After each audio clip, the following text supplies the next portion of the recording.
স্কুলের খেলা চতুর্থ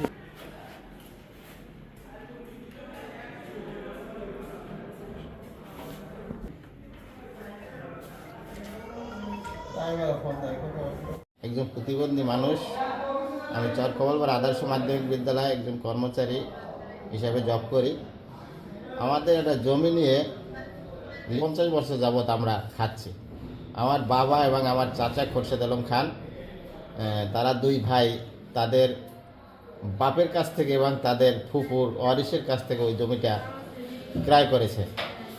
কিন্তু তারা যখন আওয়ামী লীগ সরকার পতন হওয়ার পরে সন্ত্রাসী বাহিনী, তাদের কোনো দল নাই, তারা সন্ত্রাসী বাহিনী, ওই লিটু খা তার ভাই সহ তারা ওই জমিতে বাধা দেয়। বাধা দেওয়ার পরে ওই সালিসিতে বসা হয়। ওই সালিসি করে ইসমাইল হাওলাদার, চরশিবা সাংগঠনিক ইউনিয়নের সভাপতি বিএমপির, এবং নেসারউদ্দিন গাজী, নুরু খান, মানিক হাওলাদার, হাতেম মাতবার।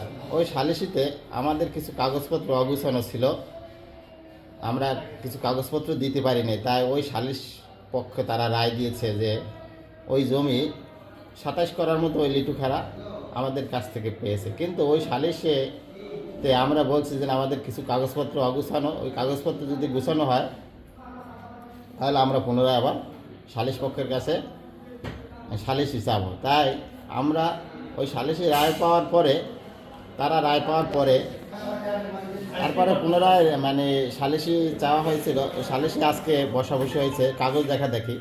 ওই সালিসিতে ছিল ইসমাইল হাওলাদার, নেসার গাজী, মানিক হাওলাদার। তাই আমরা কাগজপত্র দেখানোর পরে, আমরা ওই কাগজ দেখানো, আমরা যেই কাগজটা তুলছি ওই কাগজ দেখানোর পরে তখন এই লিটু খা সে বলতেছে যে তারা সব টাউট ছিল, আমাদের বাপ দাদারা, তারা আমার বাপের জমি রাখছে, আমার দাদারও রাখছে, দাদিরও রাখছে, আমার পুকুরও রাখছে। টাউট বন্ধায় সসভ্য, আজীবন টাউটেরই করে খাইছে। এটা বলার পর আমার চাচতো ভাই চানমিয়া খান সে বলছে এক কথা ভালো করে বলিস। বলার পরে তার ছোটো ভাই ফেরদাউস তার দিকে মারার উদ্দেশ্যে চলে আসছে, আর আমি তার হাত ধরছি যে কে ভাই কী হয়েছে, তারা মারামারি করো। তখন তারা 7-8 জন মিলে আমাকে ঘুষি, লাথি, টুল দিয়ে বাড়ি দিয়ে আমার ড্রেঙের ভিতরে ফালাই দিছে। আমি এবং রড দিয়ে বাড়ি দিয়েছে আমাকে। আমার এই যে পা ভেঙে গেছে, পা ভেঙে গেছে, রড দিয়ে বাড়ি দিয়েছে, আমার পা ভেঙে চুরমার হয়ে গেছে। এবং আমার ওই ড্রেনের ভিতর ফালাইয়া তারা পাড়াইছে, লাথি দিছে। ফেরদাউস, মকবুল, লোকমান, ফোরকান, তিমন, বাপ্পি, তার বড় ভাই লিটু সহ। কিন্তু লিটু সে ওটা ছাড়াইল না, তার বড় ভাই, তার নির্দেশেই মারা হয়েছে আমাকে। এর সুষ্ঠু বিচার চাই আমি। এভাবে তো বাজারে পড়ছে সালিশ নিয়ে, তো আমার স্বামী সহ আরও 2 জন বাসুর গেছে। আমার উনি তো অসুস্থ, আরও 2 জন যে তারাও অসুস্থ, ঠিক আছে।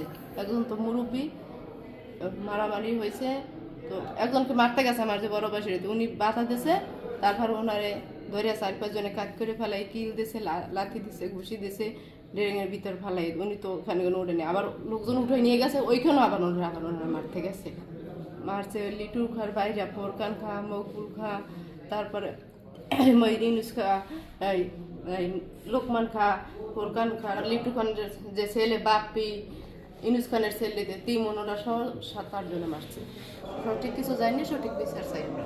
বিবেদীগণের সাথে বিবেদী লিটু খা, ইউনুস খা, ফোরকান খা, মকবুল খা, ফেরদৌস খা, বাপ্পি খান এবং তিমন খান, এদেরকে নিয়ে আমরা সালিসিতে বসছি। আমি এক পক্ষ, বিবেদীরা এক পক্ষ। এখানে বিএনপির সম্মানিত চরশিবা সাংগঠনিক ইউনিয়নের সভাপতি জনাব ইসমাইল হাওলাদারের নেতৃত্বে আমরা সালিসিতে বসছি এবং নেসার গাজী উপস্থিত ছিল। সালিসির এক পর্যায়ে আমরা কাগজ দেখা দেখি তারা করতেছে সালিস মহোদয়রা। এর মধ্যে লিটু খা অশ্লীল ভাষায় গালিগালাজ শুরু করছে। এই গালিগালাজের কথা আমার চাচাতো ভাই চানমিয়া খান প্রত্যুত্তর দিয়েছে। এর তাৎক্ষণিকই ওরা অতর্কিত হামলা করে রিয়াজুল ইসলামের উপর। রিয়াজুল ইসলাম আমার চাচাতো ভাই, এ ছেলেটা খুব প্রতিবন্ধী এবং চরকপালপাড়া মাধ্যমিক বিদ্যালয় ক্লার্ক পোস্টে আছে। তারে অতর্কিত হামলা করে, তার পায়ে আঘাত করছে, তারে বেদরক মার দেয়। আমাকেও লাথি মারছে। আমাকে লাথি মারসার পড়ার পর আমি টুল থেকে পড়ে আঘাতপ্রাপ্ত হয়েছি। এরা শীর্ষ সন্ত্রাসী, এলাকার চাঁদাবাজি 5ই আগস্টের পর থেকে এরা চাঁদাবাজি করছে। চাঁদাবাজির সমস্ত প্রমাণ আমার কাছে আছে, এই ডকুমেন্টস আছে। এরা এর ভিতরে ফোরকান খা, মকবুল খা, ফেরদৌস খা, ইনুস খা, এরা ইয়াবা আসক্ত, এরা গাঁজা ইয়াবা ব্যবসার সাথে জড়িত। এরা এদের নেশা এবং পেশা গাঁজা ইয়াবা এবং এই ট্যাবলেট সেবন করে। তারা এলাকার খারাপ লোক। আমি আইনশৃঙ্খলা বাহিনীর কাছে বিনয়ের সাথে অনুরোধ করব, দেশের শান্তি শৃঙ্খলার স্বার্থে এদের বিরুদ্ধে প্রয়োজনীয় ব্যবস্থা গ্রহণ করা হোক। আমরা ন্যায়সঙ্গত বিচার চাই। যদি মিথ্যা প্রমাণ হয় তার সমস্ত দায়ভার আমি নেব। আমরা এই বিষয়ে গলাচিপা থানায় অভিযোগ করছি।